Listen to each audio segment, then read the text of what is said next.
Thank you for joining us on Health Diary. My name is Gladys Gashanje and we are coming to you from the Garden City residences. Now, according to the World Health Organization, depression continues to be the most common illness worldwide. Now, to bring you closer home, in 2017, Kenya was ranked 4th in as far as people living with depression is concerned. Now, of greater concern is how many young people are committing suicide, and the reason being depression. So today we have a candid conversation about depression and understand why the younger generation is battling with depression. Before we get to it, here now is the fact of the matter.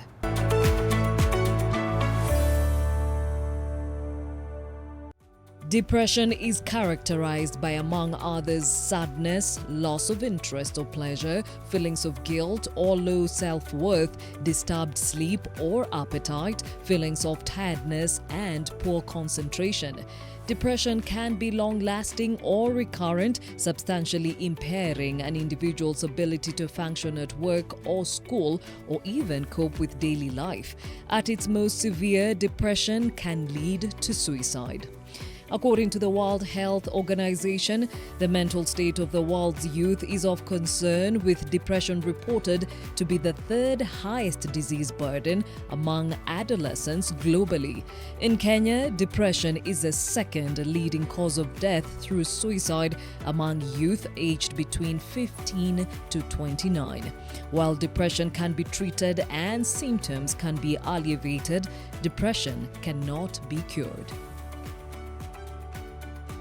For my daughter, I think she started getting sick when she was about 14. Sometimes she'd go to school and she wouldn't be able to concentrate. And what happens when the mental illness is not acknowledged and treated, it comes out as psychosomatic illnesses. So she'd have headaches, she'd have stomach aches. She used to cut her arms, and I didn't realize it when it was actually happening that she was doing it. I just saw the scars later. But we're able to talk about it, and it is basically just a coping mechanism for whatever pain or whatever things she's feeling inside her. And so she would go for therapy, and it really helps because she'd be able to talk about the things that are on her mind. There was a season when there was a teacher in school who was basically bullying her. So in fact, for that season, I actually pulled her out of school until we were able to resolve the issue with the administration. Another season that she went into a very, very, very deep depression is when her biological father passed on. It really, really affected her. But I like the fact that she's able to talk. We have built a very good relationship over time. There are days when she almost goes for 2 or 3 days without eating a proper meal. There are times when maybe you're supposed to be doing something with her and she's snapping at you. Sometimes it's anger, an unreasonable amount of anger. However, within the wider family, there has also been a little bit of a lack of understanding. Like now at 20, she still hasn't gone to college because we are still trying to figure out what's the best way for her to do it. And you find that people are like, by now she should be in her second year, and yet we're dealing with different challenges from your average 20-year-old. And what I can also tell other parents is that you need to take your children seriously. If your child says they're being bullied in school, look into it. If your child tries to talk to you about something, don't dismiss it.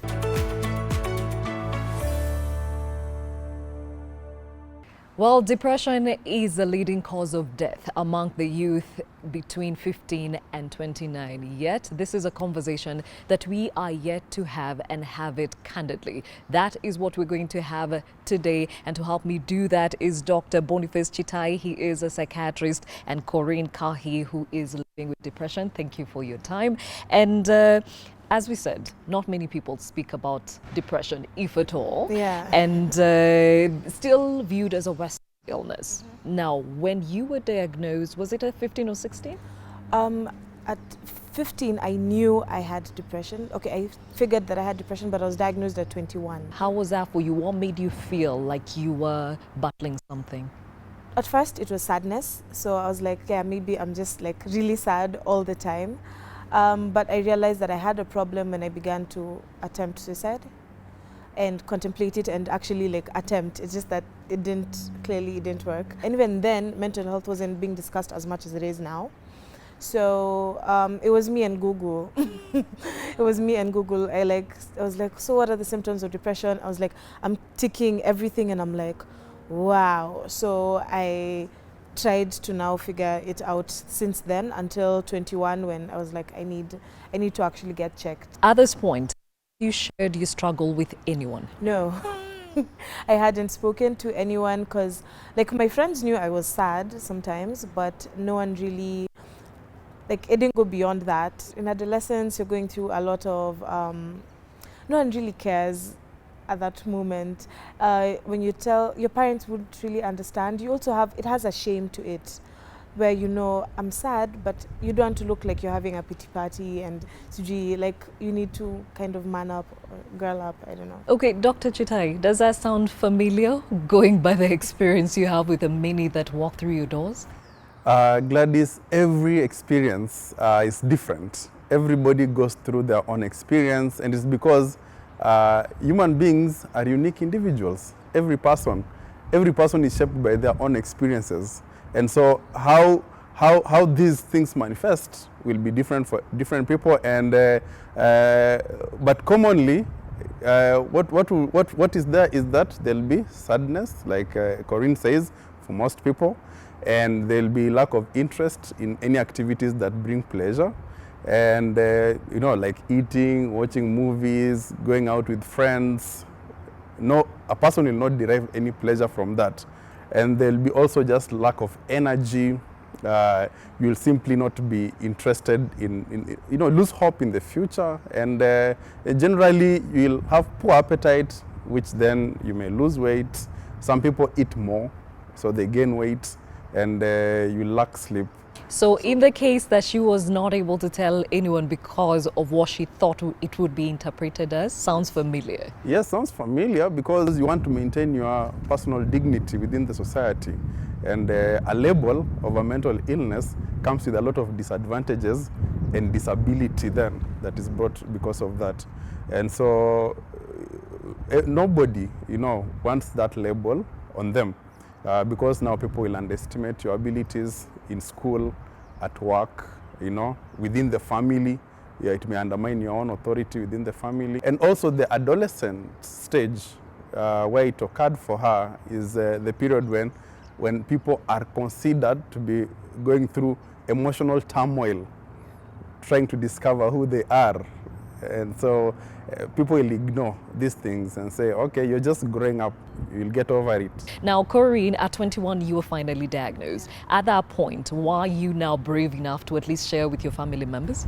I did share with my family members at 23. 2 years later. Yes. Mm-hmm. But I was able to share with my friends at that moment. And what was the reaction with your friends? My friends understood, I think, because our generation is now more aware of it. So some understood, but I wasn't ready to tell the world yet. But I was able to tell just the few friends that I trusted, and they've been there for me. Like until now, oh, trust me, they've been the strength and the support, which is a really important thing. And at home, how was that taken? Our parents really don't understand mental health. Like to them, it's like, yeah, we all went through bad things, but you know, like you just take it in and move on. So they really didn't understand what you need to be depressed for. You're a child, or you've not started paying bills, you've not started like having real stress. When I told them even about suicide, of course they were angry because to an African parent, you wanted to kill yourself. Were you thinking about us? You know, like it becomes, I don't know, they feel like it's offensive, like it's selfish. So it was taken a bit heavy by my family, but they eventually warmed up, and we don't talk about it much though. To date? Yeah, even to date, yeah. But it's not because they don't care, it's because they don't know how to handle it. So Or okay, now, Dr. Chitai, before we take a short break, depression is the second leading cause of death among the youth, as I had mentioned earlier. And actually, at least 12 university students are said to have taken their lives in 2018 due to depression. So clearly, it is something that is top of the list and points at suicides. Why now more than before? A lot of illnesses are increasing generally, and globally, depression is one of the illnesses that causes great disability and is said to be increasing to take even second position among the diseases that cause the greatest disability by next year, 2020. That was the projection below cardiovascular diseases. Probably some of the reasons that have been given as to why now more than before. One is just increased awareness. We may be seeing it more because more people are now aware that this is an illness. Previously, probably it was not considered an illness by many, had other explanatory models that they used, so we didn't know. And then lifestyle changes in our time, whereby there are more family disruptions than before, and we know that these are some of the contributory factors to depression. So these numbers, as Dr. is saying, are higher now, or maybe we know more about it now. When we come back from the break, they say the home and the church are the best place to help deal with depression. Is that the case? When we come back, Corinne will answer that question. Stay with us.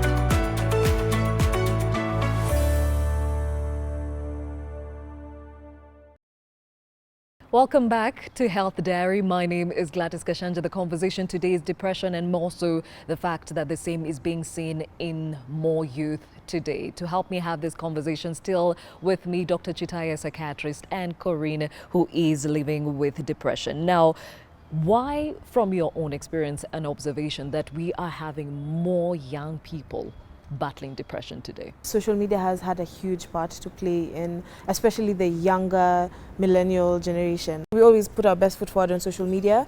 So when you see that and you're not at that level, you begin to feel depressed because it's more of an, what am I doing with my life? And then you feel like you're not good enough or you're not worthy enough. And so that does a thing on your mind and you begin to slide into depression because you're like, I can't afford to go to Dubai for a holiday. I can't afford to do this. Things that generally for us, like for the older generation, it was, you knew how to stay in your lane. Like staying in your lane, it was kind of normal. It's like, yes, to go, but one day I'll work hard and I'll eventually go, Dr. Chitai, she just mentioned the fact that the older generation knew how to stay on their lane, but also we seem to have had some shock absorbers that helped us through the peer pressure then. So what is it about this generation that's making it more difficult to cope with such experiences? I think it's true to say that social challenges will increase with time. As the population increases, resources are few. If they remain constant, then we'll have problems of unemployment, for one, and that leads to poverty, that leads to frustration, and then people will adopt poor coping mechanisms, and one of them being use of alcohol and drugs to cope with their stress. And that is a big problem. Perhaps the previous generation, and even now, I mean, there are mechanisms that can be positive for coping, and that includes things like sports, people being involved in sports, people being involved in more face-to-face interactions rather than social media, and also embracing spirituality are ways in which people can live healthier lives. Corinne, you mentioned that even as you came out to your family, it was difficult for them to take it in, but you also came out to the church. How was that reception? Well, the first time I spoke to a pastor about it, he told me that I just need deliverance.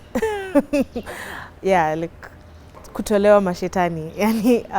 And that took a toll because I now felt like a sinner, or like you're saying, I have demons inside of me. And I felt like the church at first didn't, I felt like Christian leaders didn't understand how to deal with depression.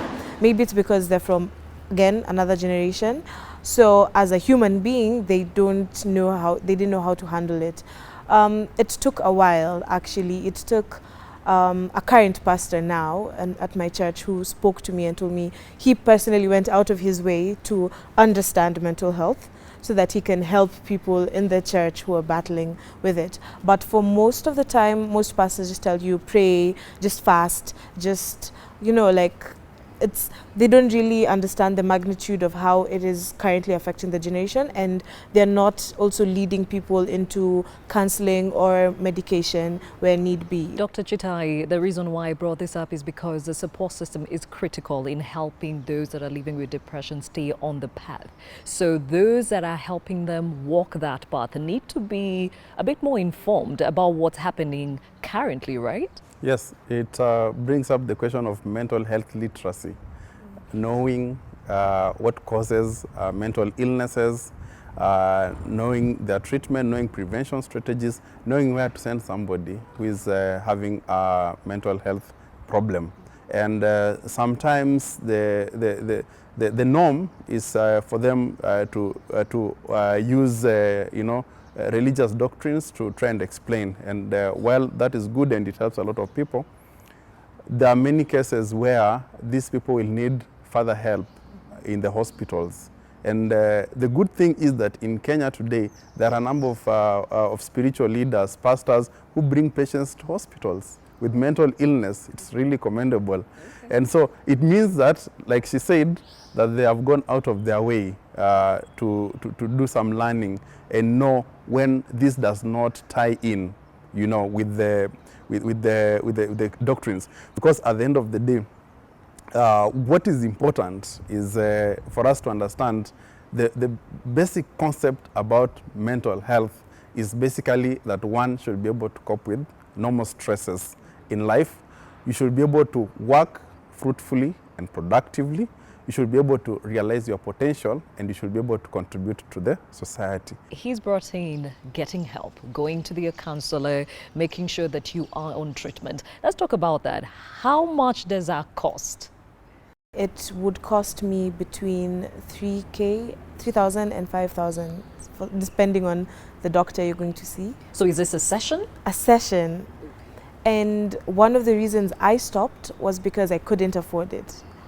And maybe he can give me more information about that. But one, it's also hard sometimes for us to know where to go for something like this. I know there are places which I once had someone speak about going to Mathare. There was a counselor who came and told young people that there's such a really bad stigma against Mathare, but yet their counseling sessions are about 20 shillings per hour, and their medication is greatly reduced. So it's actually a place that you can get things cheaper. But for other places, other counseling areas or doctors who are psychiatrists, it's pretty expensive for especially our generation. If your parents aren't like helping you out with it, it's almost impossible to actually get consistent help. It is expensive to get help. And do we have insurance companies probably alleviating that cost? NHIF, how does it work? The problem we have is that most of mental health care is private. And so very few public hospitals offer mental health services, which for me is something that needs correction. Because we say that health is a right, and there's no health without mental health. And therefore, mental health services should be readily available. A good model is one that is at Kenyatta for young people. There's a youth clinic that is absolutely free at Kenyatta that provides all services in mental health. In Mathare, there's no specifically youth services, so there's just adult services. But generally, we need a model that ensures youth-friendly mental health services in all counties. That's when we'll be able to adequately deal with this problem. Insurance companies will vary from company to company, but yes, now we have insurance companies that cover mental health services. In fact, it is illegal to discriminate against somebody who has a mental illness, including substance abuse. Oh, that is good news. Yes, substance abuse is a mental illness and it should not be discriminated. You also touched on the fact that there are probably cheaper and faster ways you've come across. For example, making use of the internet or even your mobile phone. How does that work and how is this critical, especially for the younger generation? There are services that are free online that can help you get out of certain spaces. They give you encouragements, they give you a space to talk to, even if it's an artificial bot, but like it actually helps because they walk you through a journey. You're able to say what you're going through. They give you even like stress level, what is it called? Like measuring your stress level to help you put your mind in check, because sometimes you may be overwhelmed by something that's really not as overwhelming. So it helps you understand, like on a scale of 1 to 10, how bad do you think you're feeling and all these things. So there's a lot of resources that's available online that we can use. Dr. Chitai, is this a good idea or should it be taken in with caution? You have to assess the sources, you know, assess the sources, ensure they are reliable. Personally, from a professional point of view, I trust more sources that are attached to universities. Generally, if it's attached to a university, I trust it more, or a hospital. You know, if it's an online source, I trust it more. You know, just random sources could also bring, you know, come with a bit of risk. And so we should caution people. However, the positive in this is that the only difference between mental illness and there's no difference really between mental illness and physical illness. The body is one and the mind is part of the body.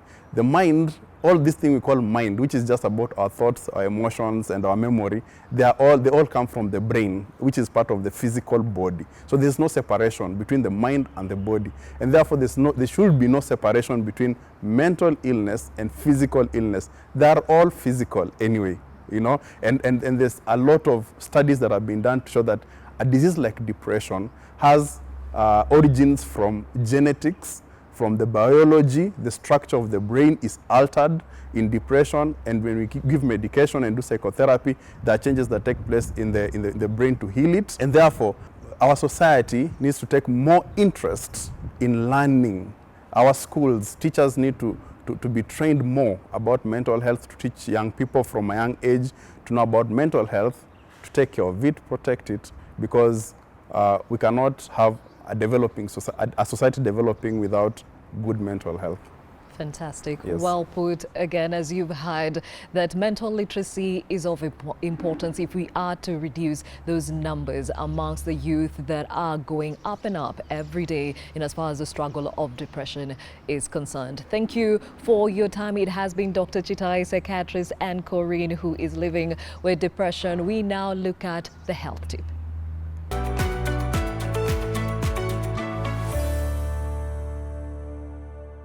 The moment you strengthen the body, your mind definitely will get stronger. If you're able to hold a position for longer today than you did yesterday, definitely, mostly it's not the physical limitations we have, it's what we tell ourselves in our mind. Yeah, so yoga helps you come out from the limiting thoughts, I can't do this, I'm not too flexible, yoga is not for me, yeah? And once you get on your mat and practice yoga, we modify the practice for you definitely. That has been Health Diary. Thank you for your company. For any suggestions and any comments, you can reach us on our social media handles. My name is Gladys Gashanje, and we are coming to you from the Garden City Residences. Until next time, take care.